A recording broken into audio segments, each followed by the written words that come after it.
தமிழகத்தின் நிரந்தர முதல்வர் திரு சி. ஜோசப் விஜய் அவர்களின் சொல்லுக்கு இணங்க மக்களை நேசி, மக்களுக்காக சேவை செய் என்பதற்கு ஏற்றாற்போல் தமிழக வெற்றிக் கழகம் தூத்துக்குடி மேற்கு மாவட்டத்திற்கு உட்பட்ட பகுதிகளில் இறந்தவர்களுக்கு குளிர்சாதன பெட்டி, சவப்பெட்டி, சொர்க்கரதம் இவை அனைத்தும் ஸ்ரீவைகுண்ட சட்டமன்ற உறுப்பினரான சமூக ஆர்வலர் அன்னை வி. ஜி. சரவணன் எம்.எல்.ஏ. அவர்களின் ஏற்பாட்டில் எந்தவித கட்டணமும் இன்றி சேவையாக வழங்கப்பட்டு வருகிறது.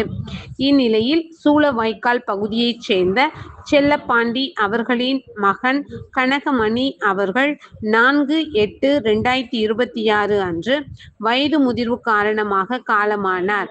அன்னாருடைய பூத உடலை அடக்கம் செய்வதற்கான சொர்க்கரதம், பிரேசர் பாக்ஸ், அமரர் பெட்டி இவை அனைத்தும் மனிதம் நிலைக்க தமிழக வெற்றிக் கழகம் தூத்துக்குடி மேற்கு மாவட்டம் ஸ்ரீவைகுண்ட சட்டமன்ற உறுப்பினரான சமூக ஆர்வலர் அன்னை வி. ஜி. சரவணன் எம்.எல்.ஏ. அவர்களின் சார்பில் எந்தவித கட்டணமும் இன்றி சேவையாக வழங்கப்பட்டது.